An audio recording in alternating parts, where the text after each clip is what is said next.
Hello नमस्कार दोस्तों, मैं हूं सोनू और आज की इस वीडियो में हम लोग पढ़ेंगे पाई के बारे में पढ़ेंगे। किसके बारे में पढ़ेंगे? पाई के बारे में पढ़ेंगे। देखिए, आपको पाई के बारे में संपूर्ण जानकारी नहीं है। पाई सिर्फ आप लोग सवाल बनाने में यूज करते हैं, लेकिन पाई का सही अर्थ क्या होता है इसके बारे में आज हम आपको बताएंगे। ठीक है, तो वीडियो को लाइक और शेयर जरूर कर दीजिए क्योंकि हम वीडियो पर इसी तरह का वीडियो लाते रहते हैं। ठीक है, तो देखिए हम चालू करते हैं पाई के बारे में। हम लोग सबसे पहले समझेंगे कि पाई है क्या। ठीक है, देखिए पाई किसे कहते हैं। देखिए पाई को अंग्रेजी में पी लिखते हैं। इसका जो पाई संकेत होता है, जिस तरह से हम लोग बराबर का संकेत कैसे लिखते हैं। देखिए यहाँ पर बराबर का संकेत ये होता है, त्रिभुज का संकेत ऐसे होता है ना। उसी तरह यहाँ पर पाई का संकेत है, ये क्या है? संकेत है। ठीक है, पाई का ये संकेत है। देखिए पाई किसे कहते हैं? जब वृत्त के परिधि में, ये जो है वृत्त के परिधि कहते हैं किसको है? वृत्त के कुल लंबाई को वृत्त के परिधि कहते हैं। कुल लंबाई का मतलब हुआ जैसे इस स्थान से हम चालू किए, ये पूरा घूम के यहाँ पर आ गया, ये एक वृत्त का परिधि हुआ। जिस तरह धावक फील्ड में दौड़ता है 400 मीटर का चक्कर, एक चक्कर जहां से चालू करता है फिर वहीं जाकर रुकता है, तो वो हुआ एक चक्कर, अर्थात एक मतलब परिधि हो गया। वो क्या हुआ? परिधि हुआ। इसी प्रकार वृत्त में यहाँ से घूम कर फिर यहीं आ जाएगी, क्या होगा? परिधि हुआ। जब वृत्त के परिधि में वृत्त के व्यास से भाग दे देंगे तो ये कहलाता है पाई। क्या कहलाता है? पाई कहलाता है। देखिए C/D बराबर पाई। सी है जहां सी क्या परिधि है, सरकमफ्रेंस है, और डी डायमीटर है। डायमीटर मीन्स क्या होता है? व्यास होता है। ठीक है, तो C/D बराबर क्या हो गया? पाई हो गया। मतलब कहने का है कि पाई का मान निकालने के लिए वृत्त के परिधि में और व्यास से जब भाग देंगे तो पाई का मान ज्ञात हो जाएगा। ठीक है, यहीं से जो वृत्त का परिधि 2πr जो हम लोग याद करते हैं, यहीं से इसका फॉर्मूला क्या हुआ? जन्म हुआ है। देखिए कहाँ जन्म हुआ है। देखिए C बराबर, देखिए C/D बराबर पाई होता है। C निकालेंगे, पाई भाग में उधर जाएगा तो गुना हो जाएगा, तो पाई गुना D हो जाएगा। C बराबर D बराबर होता क्या है? ये त्रिज्या का 2 गुना होता है, यानी 2r हो गया। तो C बराबर 2πr, अर्थात परिधि बराबर 2πr। यही फॉर्मूला करते हैं, यहीं से इसका जन्म हुआ है परिधि फॉर्मूला का। ठीक है, अब आगे तक समझते हैं। पाई यूनान का एक अक्षर है। जिस तरह से हम लोग अक्षर पढ़ते हैं ABCD 26 लेटर होता है, उसी तरह यूनान में जब ABCD पढ़ा जाता है वहां पर 16वां लेटर, कौन लेटर? 16वां स्थान पर। देखिए यहाँ 16वां स्थान पर पाई आता है। 16वां स्थान पर कौन आता है? पाई। यूनान, पाई यूनान का अक्षर है, ये वहां के अंग्रेजी वर्णमाला में 16वां स्थान पर आता है। समझ आ गया बात? अब देखिए पाई के बारे में सबसे पहले यूनान के प्रबुद्ध व्यक्ति पाई के बारे में सबसे पहले कौन बताए थे कि पाई का मान इतना इतना के बीच में होता है? तो ये सबसे पहले यूनान के एक व्यक्ति थे, महान व्यक्ति थे, जिनका नाम है आर्किमिडीज। आर्किमिडीज जी ने बताए थे कि पाई का मान जो है 3.140845 से बड़ा होता है, लेकिन 3.142857 से छोटा होता है। ये आर्किमिडीज जी ने बताए थे। लेकिन देखिए पाई का मान इतना नहीं होता। पाई का मान अभी तक जो है चल ही रहा है। मतलब पाई के मान को निकालने में बहुत सारे सुपर कंप्यूटर लगा दिए। ठीक है,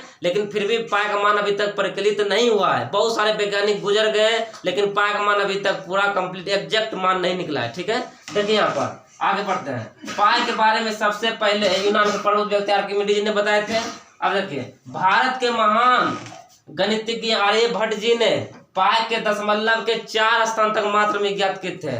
भारत के जो गणितज्ञ थे, मैथमेटिशियन थे आर्यभट्ट जी, इन्होंने पाई जब मान निकालना चालू किए थे तो पाई का मान दशमलव के 4 स्थान तक ही निकाले थे। उन्होंने बोले थे कि पाई का मान 6283/20,000 से जब भाग देंगे तो इसका 4 स्थान तक जो मान आएगा 3.1416। देखिए दशमलव के बाद 4 स्थान तक है मान, कि 4 स्थान तक ही ये आर्यभट्ट जी ने बताए थे कि जब पाई का मान 62,832 में भाग देंगे 20,000 से तो 3.1416 के बराबर होगा। और यही सही है। लेकिन ये सही है? पाई का मान देखिए पाई का मान ये सही नहीं है। पाई का मान बहुत अंक तक गए, आगे बहुत अंक तक। पाई का मान 1.24 ट्रिलियन, ठीक है, ट्रिलियन तक ज्ञात कर चुके हैं सुपर कंप्यूटर से, लेकिन फिर भी एग्जैक्ट मान अभी तक नहीं पता चला है। देखिए यहाँ पर आगे पर। लेकिन एक और महान गणितज्ञ श्रीनिवास रामानुजन, क्या है? रामानुजन रामानुजन ने पाई का मान दशमलव के लाखों स्थान तक परिकलित किए थे।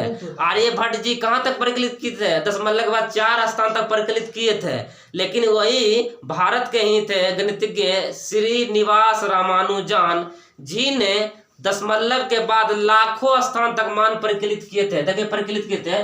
पाई बराबर 3.1415932538979323 यहाँ 8 है, 3 है, 46264338327950 लाखों स्थान तक मान ज्ञात किए थे रामानुजन जी ने। ठीक है, लेकिन फिर भी पाई का मान एग्जैक्ट पता अभी तक नहीं चल सका है। ठीक है, देखिए आगे पाई का मान उच्च चाल वाले कंप्यूटरों में, पाई का मान कहाँ?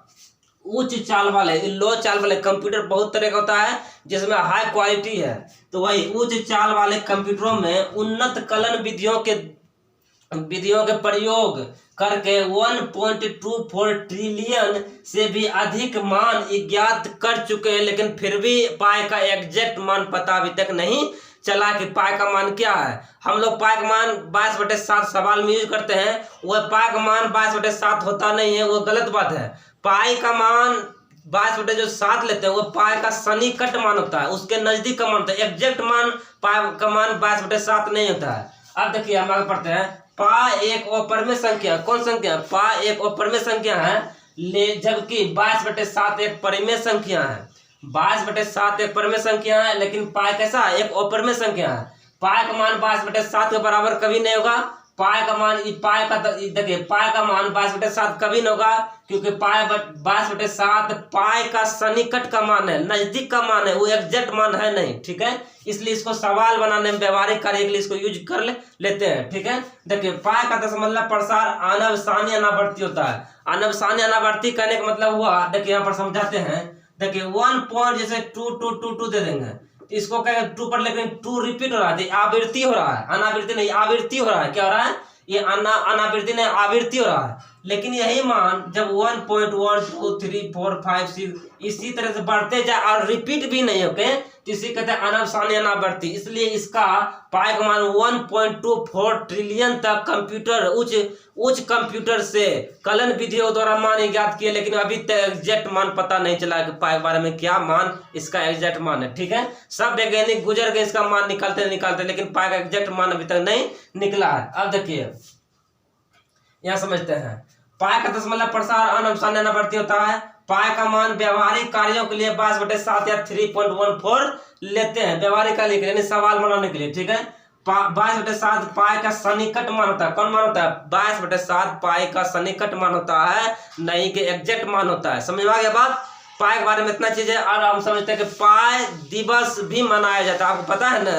पाई दिवस भी मनाया जाता है। पाई दिवस कब मनाया जाता है? देखिए यहाँ पर ये सब बात जो है ना, पहले ये सब बात आप पहले उतार लीजिए, उसके बाद हम बताते हैं। आप यहाँ से लेकर यहाँ तक आप इसको किसी कॉपी में अच्छी पेज में लिख कर नोट करके लिख लीजिए।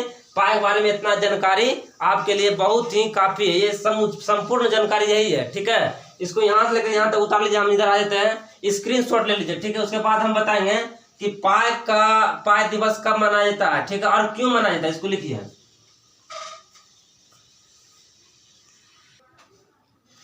अब देखिए पाई दिवस कब मनाया जाता है। पाई दिवस जो है, पाई डे जो है 14 मार्च को 1:59 PM को मनाया जाता है। अब देखिए पाई का मान जो है, पाई का मान 3.14159 होता है, और भी आगे होता है इसी तरह, लेकिन सवाल यूज करने में इतना यूज करता है 3.14 तक है। ठीक है, तो पाई का मान 14 मार्च को, यानी पाई दिवस 14 मार्च को ही क्यों मनाया जाता है, और भी कोई दिन क्यों न मनाया जाता है, इसके पीछे रीजन क्या है? देखिए यहाँ पर पाई का मान, इसके पीछे रीजन है पाई का मान 3.14159 होता है। तो इसको मान लिया 14, इसको मान लिया मंथ, तो 14 मार्च, क्या 14 मार्च को पाई दिवस मनाया जाता है। और यहाँ 1:59 पर 1:59 PM पर पाई का मान मनाया जाता है। ठीक है, अब हम लोग समझते हैं 14 मार्च को और क्या हुआ। 14 मार्च को ही अल्बर्ट आइंस्टीन का जन्म हुआ था। 14 मार्च को ही अल्बर्ट आइंस्टीन का जन्म हुआ था। ठीक है, और 14 मार्च को ही एक वैज्ञानिक का मौत हुआ था जिसका नाम है स्टीफन हॉकिंस।